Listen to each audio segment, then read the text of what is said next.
How can you get involved? This is important. We have a problem in our nation. We have a solution to that problem. But what can you do?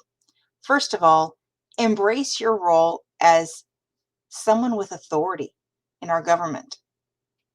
When we think about the founders, right, the framers of our Constitution, if you're like me, you probably picture a bunch of guys with wigs on sitting in a hothouse, because we always hear about how the building was hot, right? And how they had to keep the windows closed or something like that. And that really doesn't help me to identify with them personally. But in reality, these people were not a bunch of old guys. There were people there that were 26. Benjamin Franklin was 81. Alexander Hamilton was only 32. You had a wide range of ages at this convention. You had really young people. You had people with a lot of wisdom. You had both sides. What did these people do? You might think, well, these were all politicians or lawyers. Well, yeah, there were some politicians and lawyers there. There were also farmers, merchants, bankers, financiers, manufacturers, shippers, soldiers, physicians, and even a minister. It doesn't matter what you are currently doing in your life, you are just as qualified as the people who were there to take a stand and make a difference in our country. The question isn't whether or not you have the authority under our Constitution. The question isn't whether or not you have a good enough resume. The question is whether or not you are willing to do it, whether you are willing to step up and step out and make a difference. Now, in Michigan, the Michigan Convention of States team, we have 3 goals right now.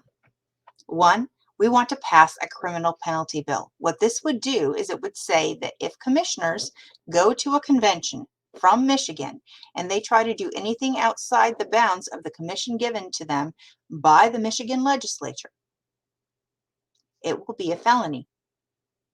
If any member of the public tries to coerce a commissioner to do anything outside of the legal bounds, that would be a felony. We would like to pass a criminal penalty bill in Michigan. Second, we would like to pass a commissioner selection resolution.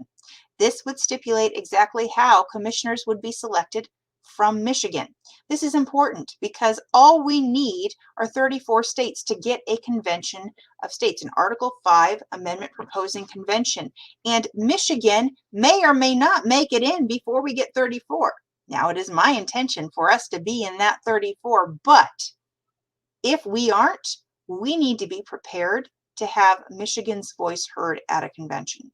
And there are other Article 5 movements out there as well for different topics. We want to make sure in the event of any Article 5 convention that Michigan will be able to have commissioners present to represent us. That's the second thing. The third thing is to pass the Convention of States resolution calling for a convention of states that would impose fiscal restraints on the federal government, limit the size and jurisdiction of the federal government, and impose term limits on members of Congress and federal officials. So how are we doing with this? Right now, the Michigan State team is working with legislatures in Lansing to draw up the official language for a criminal penalty bill and a commissioner selection resolution. We're on, I want to say, draft 2 for the commissioner selection resolution. We are getting there. I'm very excited to see what's going to happen. We are going to be trying to push this stuff in the future. We would love to have you involved with that process. So what can you do right now, today? You can sign the petition. Why sign the petition? What does the petition do? The petition sends an email or a note to your legislator asking them to support a convention of states. It's that simple. Our convention of states resolution. We have petitions signed in all the states, all 50 states. We have volunteer teams in all 50 states.